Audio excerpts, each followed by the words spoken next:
Hi friends, ಎಲ್ಲರಿಗೂ ನಮಸ್ಕಾರ. ನಾನು Gagan Revanna, director of the movie ನಮ್ಮೂರು ಕುಣಿಗಲ್. ಇವತ್ತು ನಾನು ಮಾರ್ಕ್ ಸಿನಿಮಾ ನೋಡ್ಕೊಂಬಂದೆ.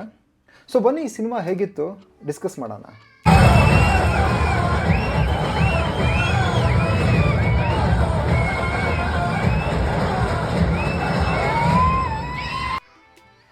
ಸೊ ಫ್ರೆಂಡ್ಸ್, ನನ್ನ ಪ್ರಕಾರ ಯಾವುದೇ ಒಂದು ಸಿನಿಮಾ ಚೆನ್ನಾಗಿದೆ ಅಂತ ಹೇಳಬೇಕಾದ್ರೆ ಅಥವಾ ಸಕ್ಸಸ್ ಆಗೋಕ್ಕೆ 3 ಇಂಪಾರ್ಟೆಂಟ್ ಪಾಯಿಂಟ್ಸ್ ಇರುತ್ತೆ. ಫಸ್ಟ್ ಇಸ್ ಈ ಸಿನಿಮಾ ಎಷ್ಟು ಎಂಗೇಜಿಂಗ್ ಆಗಿತ್ತು ಅಂದರೆ ಥ್ರೂ ಔಟ್ ದ ಸಿನಿಮಾ ಈ ಸಿನಿಮಾದಲ್ಲಿ ನಾವು ಎಷ್ಟು ಮುಳುಗೋಗಿದ್ವಿ. ಆಮೇಲೆ ಈ ಸಿನಿಮಾ ನಮಗೆ ಎಷ್ಟು ಕನೆಕ್ಟ್ ಆಯಿತು ಅಂದರೆ ಈ ಸಿನಿಮಾದಲ್ಲಿ ಡೈರೆಕ್ಟರ್ ಏನು ತೋರಿಸಲಿಕ್ಕೆ ಟ್ರೈ ಮಾಡ್ತಾ ಇದ್ದಾರೆ. ಆ ಸಿನಿಮಾದಲ್ಲಿ ಬರ್ತಕ್ಕಂಥ ಎಮೋಷನ್ಸ್ ಆಗಿರ್ಬೋದು, ಆ್ಯಕ್ಷನ್ ಸೀನ್ ಆಗಿರ್ಬೋದು, ರೊಮ್ಯಾನ್ಸ್ ಆಗಿರ್ಬೋದು, ಈ ಸೀನ್ಗೆ ನಾವೆಷ್ಟು ಕನೆಕ್ಟ್ ಆಗ್ತಾಯಿದ್ದೀವಿ, ಆ್ಯಸ್ ಅ ಆಡಿಯನ್ಸ್ ನಾವೆಷ್ಟು ಕನೆಕ್ಟ್ ಆಗ್ತಾಯಿದ್ದೀವಿ. ಮತ್ತು ಸಿನಿಮಾ ನೋಡಾದ್ಮೇಲೆ ಥಿಯೇಟ್ರಿಂದ ಆಚೆ ಬರ್ತೀವಲ್ಲ, ಆಗ ಈ ಸಿನಿಮಾ ನಮ್ಗೆ ಎಷ್ಟು ಇನ್ಫ್ಲೂಯೆನ್ಸ್ ಮಾಡಿದೆ. ಲೈಕ್ ಆ ಸಿನಿಮಾ ಬಗ್ಗೆನೇ ಯೋಚನೆ ಮಾಡೋದು, ಆ ಸಿನಿಮಾ ಗುಂಗಲ್ಲೇ ಇರೋದು. ಈ 3 ಫ್ಯಾಕ್ಟರ್ಸ್ ಇದೆಯಲ್ಲ, ಈ 3 factors are so important.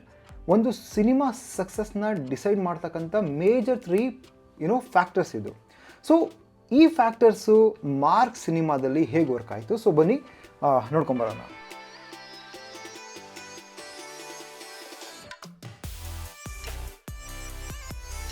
So first point, ಈ ಸಿನಿಮಾ ಎಂಗೇಜಿಂಗ್ ಆಗಿತ್ತಾ ಅಂದರೆ ಸ್ಕ್ರಿಪ್ಟ್ ಸ್ಟ್ರಾಂಗ್ ಆಗಿತ್ತಾ? ಸೊ ನನ್ನ ಪ್ರಕಾರ ಸಿನಿಮಾ ಎಂಗೇಜಿಂಗ್ ಆಗಿತ್ತು. So throughout the cinema ನಮಗೆಲ್ಲೂ ಬೋರ್ ಅನಿಸಲ್ಲ. ಲೈಕ್ ಸಿನಿಮಾ ನೋಡ್ತಾ ಇರ್ಬೇಕಾದ್ರೆ ನಮಗೆ ವಿ ಡೋಂಟ್ ಗೆಟ್ ಡಿಸ್ಟ್ರಾಕ್ಟೆಡ್. ನಾವು ಕಂಪ್ಲೀಟ್ ಸ್ಕ್ರಿಪ್ಟಲ್ಲಿ ಇನ್ವಾಲ್ವ್ ಆಗಿರ್ತೀವಿ, will be going along with a cinema. So in terms of engaging it was good. Cinema ನಮಗೆ ಕನೆಕ್ಟ್ ಆಯಿತಾ? ಇಲ್ಲಿ ಐ ಥಿಂಕ್ ಅನ್ಫಾರ್ಚುನೇಟ್ಲಿ ನನಗೆ ಈ ಸಿನಿಮಾ ಕನೆಕ್ಟ್ ಆಗಿಲ್ಲ. ಸೊ ಡೈರೆಕ್ಟರ್ ಏನೆಲ್ಲ ತೋರ್ಸಕ್ಕೆ ಟ್ರೈ ಮಾಡ್ತಾ ಇದ್ದಾರೆ, ಎಮೋಷನ್ಸ್ ಆಗಿರ್ಬೋದು, ಲೈಕ್ ದೇವ್ ಕಪಲ್ ಆಫ್ ಎಮೋಷನ್ಸ್, ತಾಯಿ ಮತ್ತು ಮಗನ ಮಧ್ಯೆ ಇರ್ತಕ್ಕಂಥ ಒಂದು ಎಮೋಷನ್ಸ್ ಆಗಿರ್ಬೋದು, ಅಲ್ಲಿ ಇನೋಸೆನ್ಸ್ ಮಕ್ಕಳು ಹಿಡ್ಕೊಂಡು ಅದ್ರ ಬಗ್ಗೆ ಒಂದು ಸ್ಟೋರಿ ಮಾಡಿದ್ದಾರೆ, ಆ ಒಂದು ಇನೋಸೆನ್ಸ್ ಅಥವಾ ಆ ಎಮೋಷನ್ಸ್ ಆಗಿರ್ಬೋದು.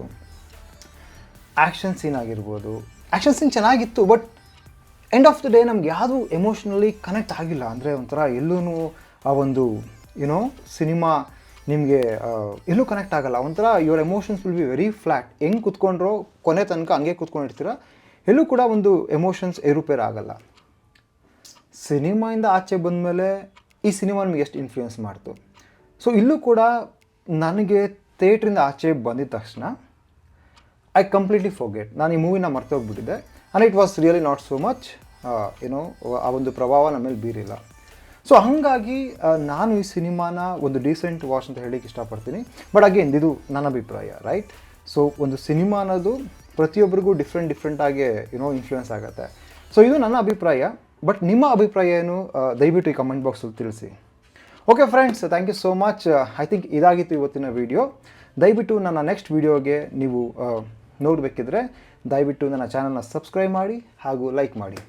Thank you once again. Gagan R signing of.